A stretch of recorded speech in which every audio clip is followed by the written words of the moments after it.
如果你是第一次从哈尔滨太平机场坐飞机，那这个视频你一定要把它看完了。我将一镜到底，把整个流程都告诉你，让你看完以后内心不再慌张。这也是全网哈尔滨机场最完整、最全面的一个作品了。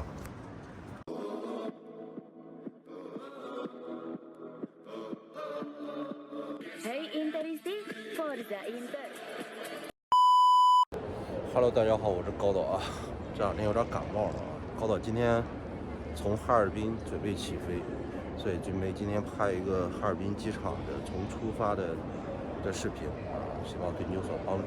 哈尔滨机场应该也是高导拍的第33个机场了吧？从23年开始做，之前已经做过了200-300个机场，对哈尔滨还是非常有感情的啊。11年前，上次来应该是11年前了。10几年前最后一次来哈尔滨，从那以后就再也没来过。哈尔滨的5大连池、东北饺子特别好吃。今天就拍一个哈尔滨的机场，高导也是第一次坐飞机啊，希望给同样第一次坐飞机你，让你看了以后心里有数。那我们就继续吧。哈尔滨机场和大部分机场一样啊，也是以字母分不同的值机的柜台。你要第一次坐飞机，一定要看这个显示屏，上面的话有飞不同地方的，包括柜台在哪儿、办票截止时间、目前的状态，这是起飞时间，这个是航班号码，这个是目的地。直接给我自动出来了。行李报警了，然后现在去处理，在这个地方。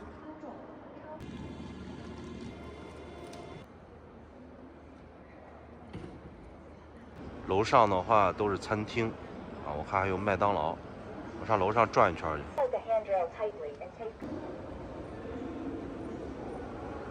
不知道现在在机场吃饭价格物价是不是和外边有区别啊？反正以前的话是真的不敢在机场吃东西。楼上也不多啊，楼上这么几家，麦当劳、星巴克，还有这个星嘉德，我在市区见了不少，应该是连锁店，还挺有名的，全国900家直营。俯瞰一下哈尔滨的机场，给大家说一个可能别人不知道信息啊。哈尔滨机场的话，目前主要运营的就是它的 T2 航站楼，它的 T1 航站楼的话，只有到旺季的时候，人多的时候才会启动。它还有一个 T3 航站楼，也是一样。T2 航站楼是最大的，国际和国内都在一起。T1 和 T3 的话，只有春运啊、旅游旺季的时候才会启用。对高导这个视频大概率的话，你坐 T2 航站楼的时候肯定是能用到的。哈尔滨的红肠，这是哈尔滨最有名的丘陵里道斯红肠，据说只有他家正宗，其他都是假的，也不知道真的假的。我记得10几年前来哈尔滨的时候，经常能看到老毛子在哈尔滨大街。这一次来的话，可能待的时间比较短了。但是我今天住宿的酒店啊，就遇到一个俄罗斯人，我问他回家吗？他说回去了，来这边旅游的。这应该到达中厅的地方，有一面巨大的咱5星红旗。在这个6号门这边有一个行李打包的服务，还有一个京东快递。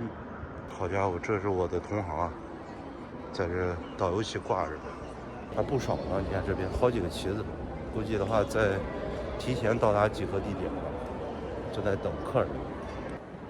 在这个 F 这边有一个常旅客的休息室，然后这边标志的就是国际出发，港澳台出发。可能从 A 到 F 这些全部是国内，然后只有 H 1到30柜台全部是国际，说明哈尔滨的非国际的航班应该也不是特别多，30个柜台就搞定了。另外一侧这上面楼上是有肯德基的，麦当劳、肯德基各自占据一半江山。这边是国际港澳台出发，就是这个方向，我去看看。果然像高导刚才猜的啊，这边就是类似于跟一个小的航站楼一样。你看一下，这全部都是国际的，看一下它国际都飞哪儿了。这是国际的柜台。这边的话是自助托运吗？应该也不是。我现在来的比较早啊，上午可能现在还没到出境出发的高峰时间，所以柜台大多数都没有人。这边是正在办理手续过海关的。这边人挺多的，我看飞哪儿了？看一下哈尔滨现在的国际航班：香港、东京、俄罗斯、首尔、新加坡、首尔。哇，那比我想象中少太多了，连飞莫斯科的都没有啊。然后办理好以后就从这出关，那如果就这几条航线的话，那这一个大厅应该是完全足够用的。而且它这个时间我看了一下比较分散。好，这就是哈尔滨的国际出发，相当于你要往这个 F 的方向走，然后走到刚才我来的这个区域，就到这个国际出发的办理出发大厅。一到东北，发现这东北的姑娘的个子是真高。这今天在机场，还有昨天在市区，超过1.68米的、7.7米的比比皆是。男孩子就不说了。那我现在又回到国内出发的这个区域了，后边就是安全检查，但是现在人不多，所以它暂时没有启用。刚才那个是小的安全检查，这是一个大的，哇，这个好大，从这进应该，这个真的是好大呀！哇，我还真没在国内见过这么大的安全检查的区域。啊，这个就是入口，很先进啊，扫一下登机牌就可以了。好，如果你跟高导一样啊，都是第一次坐飞机，而且是坐国内航班，那很简单，就来了以后先看一下大屏幕，看一下你是在哪一个柜台值机，然后把你的身份证去给他，然后办理一下值机盘，然后紧接着托运行李，然后再到刚才后面这个地方过了安检，然后再到指定的登机口就结束了，等着上飞机了，就这么简单。国内的话呢，提前多久到机场呢？提前2个小时就行了。但如果是国际的话，至少提前3个小时。C 区是 VIP 的柜台，应该是头等舱，还有重要旅客的地方。但哈尔滨它是有独立的贵宾厅的，我今天那张卡没带，所以也没法去体验它那个权益。下次有机会吧。不过这边的这个饮水机倒挺多的，我随处可见啊。你看这姑娘个子比男的都高。现在我在的是2楼，看了吧？这有这些服务。然后1楼的话就是国内到达了，然后网约车。负1楼是停车场。我刚看了一下时间啊，正好有点时间，我去1楼看看它的到达大厅，然后简单拍一拍，算是把哈尔滨机场给它搞完整了。1楼。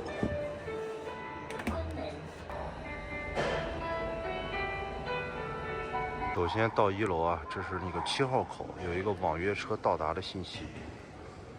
我发现哈尔滨机场这个更衣室特别多，这在其他机场真的不多见，可能是温差大的原因吧。我10几年前的时候，至少来哈尔滨来过5、6次，然后有坐飞机来的，有从哈尔滨飞走的。我就记得坐火车的时候，哈尔滨机场对面有一个东北大水饺啊，我记得在那吃过好几次，太香了，那个味道我现在都记得。这次没来及去火车站。下次要去一定要去看看，不知道有小朋友知道那一家啊，特别过瘾。那时候关键没拍照，没留存。首先这个就是国际的到达了啊，国际到达在这儿，这就是国际港澳台到达出口，就在这儿，既然就在这等就行了。对面是有一个换货币兑换的地方，然后旁边是休息椅子，旁边还有一个餐厅。然后出来以后，这边就有一个长途汽车。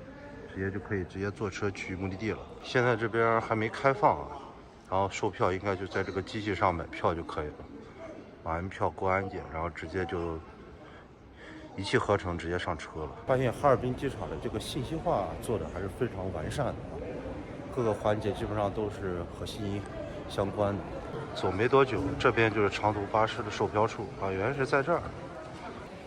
我昨天体验了一下哈尔滨的机场巴士啊。说实话还挺方便的，最后一班是9点钟，但是也有一些信息上的疏漏。他那个售票上面写的最后一班是9点20，但实际出发是9点。那如果要是不知道的人，他可能就错过了。我是昨天保险打了一个电话客服，他客服告诉我就是9点钟，所以说就9点钟的话才坐上那班车。哈尔滨机场距离市区大概30多公里吧，啊，其实不方便，而且也没有地铁。大概1个小时才能到市区。市区的话有3条地铁。这么从那走过来，就到了国内的到达大厅了。这就是出发口，接着的话就在这等就可以了，上面就是大屏幕。国内的航线还是蛮充足的，一眼望不到头。这出口对面还有一个卖花的，一花一世界。要说在机场卖花，我记得印象最深刻的还是昆明机场，不愧是四季如春啊！那个卖花的店特别多，而且花的品种特别丰富。这个主要是给你接的人一个惊喜，尤其是女孩子。在1号出口啊，有几家餐厅，还有一个机场便利店，还有一个麦当劳。我看看便利店卖的东西的价格，刚看完啊，那个价格基本上是和外边平价，就从它矿泉水就能看到了。看吧，出租车在3号门外，就是这儿，我就不出去了，出去就进不来了，就在这儿3号门。好了，看完1楼的到达大厅，我现在继续坐电梯上去。好了，那我现在的话就去过安检了，过安检，然后去登机的地方。我不知道这机场这些工作人员进来的话是给做什么服务，反正都在这边接客迎客。好像知道应该是帮人去做这种代办收费的，也挺好。有些人确实第一坐飞机不懂，有他们的服务有备无患。再一进机场，然后刚才有穿制服工作人员问我说：“先生，第一坐飞机吗？”我说：“对。”他说：“需要帮你办手续。”我说：“办好了已经。”现在过安检，看这边的小哥个都多高啊！这就是过安检了啊！到这个机场休息室看看去，在这就是休息室，应该是没有热水的，挺宽敞的。坐在这儿吧，哟，外边下雨了。这边还专门有一个小书屋，还挺好的，可以上飞机前看看书。就是不知道有我喜欢看的机器猫吗？东方航空公司，漂亮啊！这个。好了，已经广播要值机了。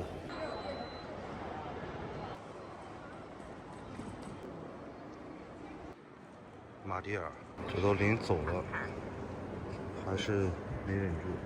到处都是诱惑，到处都是坑啊！里边挺大的，各种品牌都有，跟个商场一样的。好了，现在就登机了，光聊着聊的都已经催促登机了。那就这期视频应该也是全网哈尔滨机场最详细的攻略了，希望对你有所帮助。那我们就下个机场再见吧，关注高导，拜拜。那如果屏幕前的你看到这儿，我相信对哈尔滨场应该有非常全面的了解了。那如果对你有帮助，欢迎给予支持，你的支持也是继续下去的动力。那这期视频就到这儿了，那我们下个机场下个视频再见了，拜拜。